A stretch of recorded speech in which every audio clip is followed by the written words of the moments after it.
Oxidising and reducing agents की बात करते हैं जी। हमारे पास ये क्या है, इसको समझने की कोशिश करते हैं। अगेन ऑक्सीडेशन और रिडक्शन तो हम पढ़ ही रहे थे, लेकिन यहाँ पर हमने क्या बात करनी है जी, एजेंट्स की। यानी कि केमिकल्स कुछ ऐसे होते हैं, या हम कह सकते हैं वो फैक्टर्स कुछ जो ऑक्सीडेशन या रिडक्शन को प्रोड्यूस करें, उनको हम कहते हैं जी ऑक्सीडाइजिंग एजेंट या रिड्यूसिंग एजेंट। ऑक्सीडाइजिंग एजेंट की अगर हम फर्स्ट बात करें, ठीक है, यानी कि एक ऐसा फैक्टर जो किसी और को ऑक्सीडाइज करे, ठीक है, यानी कि किसी और में ऑक्सीजन को ऐड करे। यहाँ पर हम लिख सकते हैं कि ये जो है ऑक्सीजन को क्या करेगा, किसी और के अंदर ऐड करेगा, लेकिन खुद क्या एब्जॉर्ब करेगा या खुद क्या गेन कर लेगा। अगर हम लेट सपोज ए से इसको ऑक्सीडाइजिंग एजेंट को हम रिप्रेजेंट कर रहे हैं लेट सपोज, तो ऑक्सीजन अपने अंदर से ये निकाल देगा बाहर, जबकि हाइड्रोजन अपने अंदर शामिल कर लेगा, ठीक है, H2 की फॉर्म में या H की फॉर्म में, और इलेक्ट्रॉन भी ये शामिल कर सकता है। यानी कि तीन प्रोसेस हमने बता दिए यहाँ पर। क्या कर सकता है जी, एक तो ये कि ये अपने अंदर से ऑक्सीजन निकाल के दूसरे को दे दे, या अपने अंदर हाइड्रोजन को ऐड कर ले H2 की फॉर्म में या H की फॉर्म में, या फिर अपने अंदर इलेक्ट्रॉन को ऐड कर ले। तो ये क्या है, ऑक्सीडाइजिंग एजेंट है, दूसरों की तो ऑक्सीडेशन करता है। यहाँ पर हम लिख देते हैं डन ऑक्सीडेशन ऑफ अदर्स, ठीक है, डन इट डन यानी कि ये करता है, डन ऑक्सीडेशन ऑफ अदर्स, ठीक है। कोई भी हमारे पास केमिकल हो दूसरा पड़ा हुआ, तो दूसरे की क्या कर देगा, ऑक्सीडेशन ऑफ अदर्स। कोई भी हमारे पास केमिकल है या कंपाउंड है, तो उसकी ये क्या कर देगा, ऑक्सीडेशन कर देगा। जबकि इसकी अपनी क्या होती है, सेल्फ रिडक्शन हो जाती है, अपनी इसकी जो है वो क्या हो जाएगी, रिडक्शन हो जाएगी, ठीक है। हम इसको कह देते हैं कि रिड्यूस्ड इटसेल्फ जो है ये क्या होगा, रिड्यूस्ड इटसेल्फ, अपने आप को रिड्यूस कर लेता है, यानी कि अपने अंदर इलेक्ट्रॉन को भी ऐड कर लेता है या फिर अपने अंदर हाइड्रोजन भी ऐड कर सकता है। तो ये प्रोसेस होता है हमारे पास ऑक्सीडाइजिंग एजेंट का। अगर हम बात करें रिड्यूसिंग एजेंट की, तो वो किस तरह से हम लेते हैं जी, हम कहते हैं कि लेट सपोज रिड्यूसिंग एजेंट को मैं यहाँ पर बी से रिप्रेजेंट कर रही हूँ, कोई हमारे पास रिड्यूसिंग एजेंट है। ये क्या करता है जी, दूसरे में हाइड्रोजन को, दूसरे एलिमेंट में क्या करता है, हाइड्रोजन को ऐड कर देता है या फिर इलेक्ट्रॉन को ऐड कर देता है, ठीक है। यहाँ पर कॉमा लगा देती हूँ, इनमें दोनों में हमें डिफरेंस याद रहे, लेकिन अपने अंदर क्या कर लेता है, ऑक्सीजन ऐड कर लेता है। खुद इसकी क्या हो जाती है, यहाँ पर हम लिख सकते हैं जी, खुद इसकी जो है वो ऑक्सीडेशन हो जाएगी।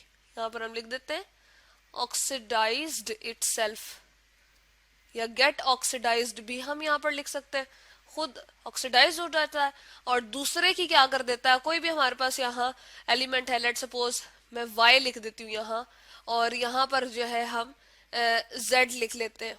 कोई हमारे पास दूसरा कंपोनेंट था, वो जो था ऑक्सीडाइज हो गया था, लेकिन यहाँ पर ये Y जो है ये क्या हो जाएगा, ये रिड्यूस हो जाएगा। यानी कि दूसरे को रिड्यूस करने वाला जो हमारे पास फैक्टर होता है, जो कि यहाँ पर B है, ठीक है जी। तो ये क्या कहलाता है, इसको हम कहते हैं, इस प्रोसेस को हम कहते हैं कि ये रिड्यूसिंग एजेंट है। ये जो बी है हमारे पास रिड्यूसिंग एजेंट है, क्योंकि इसने इसकी रिडक्शन कर दी है, ठीक है। अब यहाँ पर हम ऐसा करते हैं कि एक केमिकल रिएक्शन ले आते हैं और उसके थ्रू इसको एक्सप्लेन करते हैं जी। जैसे हमारे पास है जिंक, ठीक है, ये क्या है जी, सॉलिड फॉर्म में अवेलेबल होता है हमें, और हमने क्या किया, इसके अंदर हमने ऐड कर दिया कॉपर ऑक्साइड को, Cu, यहाँ पर मैं लिख देती हूँ जी ऑक्सीजन, और ये भी हमारे पास सॉलिड फॉर्म में। इन दोनों को हम क्या करते हैं जी, रिएक्ट करवाते हैं, ठीक है, एक्वस फॉर्म में चेंज करके इनको रिएक्ट करवाते हैं। यहाँ पर मैं लिख देती हूँ एक्वस फॉर्म में हमने इसको भी कर दिया, और इस तरह से एक्वस फॉर्म में इसको भी कर दिया, ठीक है। यूजुअली हम जो रिएक्शन एज अ होल जो ले रहे हैं वो एक्वस फॉर्म में ले रहे हैं अगर, तो क्या होगा, यहाँ पर ZnO बन जाएगा, यानी कि क्या हो, या फिर अगर एक्वस फॉर्म में हम इसको ना लें, सॉलिड फॉर्म में ही हम इसको एग्जिस्ट करवाएं, तो हम इस तरह से ले सकते हैं, ठीक है। क्या होगा, ऑक्सीजन यहाँ से निकले, ठीक है, और जिंक के अंदर ऐड हो जाए, तो ये क्या बन जाएगा जी, मैं इसको यहाँ पर लिखती हूँ, जिंक ऑक्साइड बन जाएगा, ठीक है, और साथ में हमारे पास क्या रह जाएगा, कॉपर एज इट इज रह जाएगा, ठीक है। यहाँ पर मैं लिख देती हूँ Cu, ठीक है। लॉस्ट हो गई है, ऑक्सीजन निकल गई है, किसके पास है जी, कॉपर ऑक्साइड से। तो ये एक कॉपर ऑक्साइड कौन सा एजेंट है, ये दूसरे को ऑक्सीडाइज कर रहा है, जिंक को ऑक्सीडाइज कर रहा है, इसलिए हम इसको कौन सा एजेंट कहते हैं जी, ऑक्सीडाइजिंग एजेंट कहते हैं। ठीक है, यहाँ पर ये जो हमारे पास है, ये मैंने एरो इस तरह से रिप्रेजेंट कर दिया, चले मैं यहाँ लिख देती हूँ जी, ये ऑक्सीडाइजिंग, बल्कि नीचे लिख दें तो ज्यादा बेहतर होगा हमारे लिए।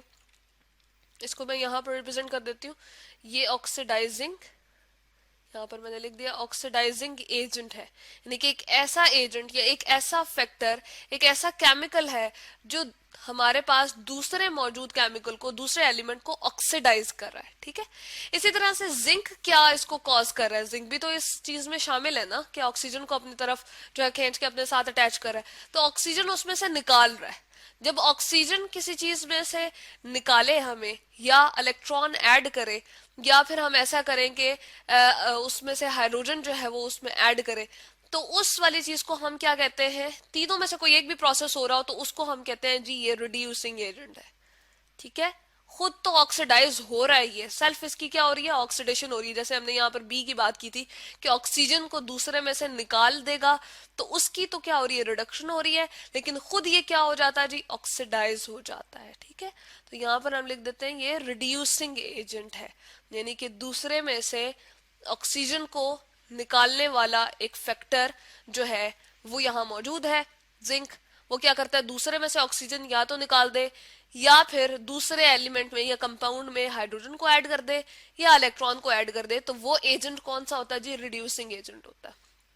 तो ये मेन फर्क है जी ऑक्सीडाइजिंग एजेंट और रिड्यूसिंग एजेंट की। यहाँ पर कॉपर ऑक्साइड ने क्या किया था, ये किया था कि अपने अंदर से ऑक्सीजन को निकाल के दूसरे जिंक के अंदर जो है वो एंटर कर दी थी, उसको ऑक्सीडाइज कर लिया था, इसलिए इसको हमने कह दिया था जी ये ऑक्सीडाइजिंग एजेंट है। ठीक है, और जो हमारे पास खुद इसकी क्या हो रही है, रिडक्शन हो रही है। यही हमने बात की थी कि सेल्फ जो है वो रिड्यूस हो जाता है चीज जो ऑक्सीडाइजिंग एजेंट होता है, और दूसरे की ऑक्सीडेशन कर देता है। अगर हम रिड्यूसिंग एजेंट की बात करें तो हमने क्या कहा था कि दूसरे में से ऑक्सीजन, दूसरे एलिमेंट में से ऑक्सीजन को निकाल के अपने अंदर शामिल कर लेता है, जो कि जिंक यही कर रहा है, दूसरे कॉपर ऑक्साइड में से निकाल के अपने साथ शामिल कर रहा है, जहां पर हम देख रहे हैं। और खुद ये क्या हो रहा है जी, खुद ऑक्सीडाइज हो रहा है, गेट ऑक्सीडाइज, जो कि यहाँ पर हमने लिखा हुआ है। ठीक है, तो ये दोनों बातें हमारे पास जो है वो प्रूफ हो गई कि हमारे पास रिड्यूसिंग एजेंट और ऑक्सीडाइजिंग एजेंट किस तरह से होते हैं। यहाँ पर कॉपर को हम लिख देते हैं जी, ये सॉलिड फॉर्म में हमारे पास रेड कलर का नजर आने शुरू हो जाएगा, रेडिश ब्राउन कलर का, ऑरेंजिश सा इसका कलर होता है। और यहाँ जिंक सल्फाइड, सॉरी ऑक्साइड जो है वो सॉलिड फॉर्म में हमारे पास मौजूद होगा। तो ये है जी ऑक्सीडाइजिंग और रिड्यूसिंग एजेंट के ऐसा एजेंट या कोई ऐसे फैक्टर जो क्या करें जी, खुद दूसरों की ऑक्सीडेशन कर दें। ठीक है, या अपने अंदर हाइड्रोजन को ऐड कर लें, या अपने अंदर इलेक्ट्रॉन को ऐड कर लें, खुद जो है वो रिड्यूस हो जाए इटसेल्फ, तो उसको हम कहते हैं जी ऑक्सीडाइजिंग एजेंट। और रिड्यूसिंग एजेंट कौन से होते हैं, जैसे बी की एग्जांपल हमने यहाँ पर जर्नल से ली, हमने कहा दूसरे के अंदर हाइड्रोजन को ऐड कर देते हैं H2 की फॉर्म में या H की फॉर्म में, या इलेक्ट्रॉन को ऐड कर देते हैं, लेकिन अपनी उनकी क्या होती है जी, ऑक्सीडेशन हो जाती है। और इस केमिकल रिएक्शन से हमने इस बात को समझ लिया। तो ये है जी हमारे पास ऑक्सीडाइजिंग एंड रिड्यूसिंग एजेंट्स।